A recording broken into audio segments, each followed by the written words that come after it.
Hey class, Dr. Stevens here, just putting up a final video. This is my second attempt. The first time I didn't have my microphone setting correct, so none of it worked out. So all of those tears that I shed, I'm going to have to try to reproduce those again for this second take.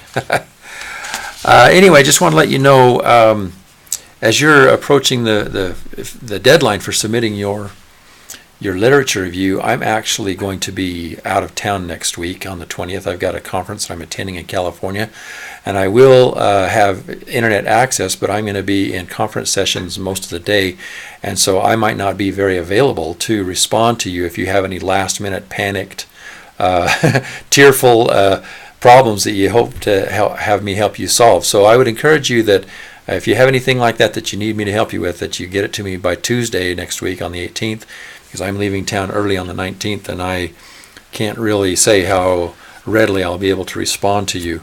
Kind of feel like I've been a little bit absent lately. I've just had a ton of stuff going on. I've spent all day yesterday in Logan planning our convocation and all that. It's just really had me tied up, and so actually I've been quite grateful in a way that you're working on your literature reviews, because I haven't been able to dedicate as much time to this kind of thing in the last week or two as what I would normally have done during the regular semester. So I hope you're making good progress, and I hope that you're utilizing the resources that I've provided for you.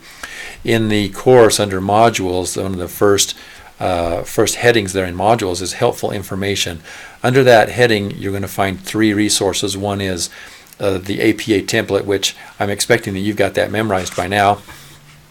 The other is a PowerPoint, which has much of the same information, APA information, formatting, and examples. And then a third one is just a narrative that I wrote some time back, a couple of years ago, that just has some helpful tips in there that you might pay attention to. And then in Module 12, or between I think 11 and 12, I posted the synthesis matrix, which is just sort of to help you map out your thoughts and organize your thoughts as you begin writing your cohesive narrative. You want that to be flowing nice and sound really well organized. Then in Module 12, I posted a sample of a former student's paper. That's an actual paper that was submitted, not something that I made up. That's an example of what I hope to see in your final literature review. If you'll follow that format and make sure that your headings look like those and that your quotations are cited like they are in that paper, and that paper is a fine example, and so if you follow that, you'll do very well. One thing I'd like to point out, I haven't brought this up much during the semester, but take a look at that paper's references page. As near as I can tell, it's error-free. And one thing I want you to note is that, I think I've mentioned this before, but the article titles on your reference page, there's a specific rule about capitalizing the various words in the article title. Generally speaking, only the first word is capitalized, the same as if you were writing it in a sentence. I know that when you look at an article in a paper or in a magazine or whatever, then it'll often have all of the words in the title capitalized. That's fine for that, but for the reference page in APA format, only the first word is to be capitalized.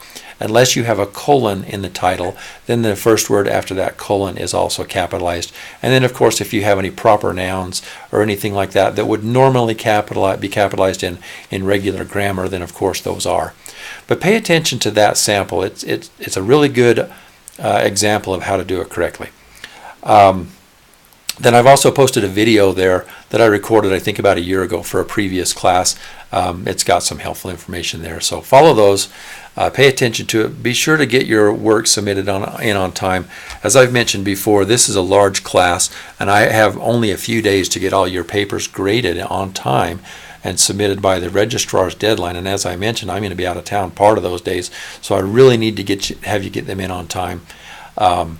I'm not going to be very tolerant at all when it comes to accepting late papers. The closing date on that assignment is May 20th at 11:59 p.m. And if you don't have it in by that moment, you won't be able to submit it. There is no forgiveness on that, so you have to have it done. And that's Utah time. For those of you that are out of state, be mindful that that's Utah time. So calculate whatever time difference you have to make sure you do that right. Okay, so that all sounds kind of mean and like I'm trying to bully you, but I'm really not. I'm really under a tight deadline to get this done, get grades submitted, and I've got a lot of reading to do once those start coming in. So, but I want to wish you the best, and I really I want to congratulate those of you that are graduating this spring, and I really hope to see you at our convocation. That's going to be at 3 o'clock on the 28th at the Randall Jones Theater. If you are intending to walk in the convocation and receive your diploma, I posted a while back that I had hoped to present to you your diploma. Then it was decided that it was going to be the president, and now we're back to it being me again. So you're stuck with me handing your diploma, but I'm really looking forward to that. And that's going to be a big deal for us. I mean, this is our very first convocation for our college, where it's a joint convocation with the School of Integrative and Engaged Learning. So you'll be on the stage with BIS graduates, and also we'll have Success Academy graduates there and other associate graduates. We're hoping that the president and the provost will both be there. I'll be there, my dean, and it's going to be a big deal. And my proudest part of all this is that we are having our valedictorian from our college speak there. That's a big deal to me, and I can tell you that she is thrilled. She is very proud to be selected as the valedictorian, and I just think it's going to be a really neat experience. And I hope those of you that are graduating will be able to make it to that convocation. And beyond that, I just wish you the best in whatever you do. Look forward to you staying in touch, and this has been a really good experience for me. I hope it has been for you too. Take care, and best wishes to you and your families and anything that you do. So talk to you soon.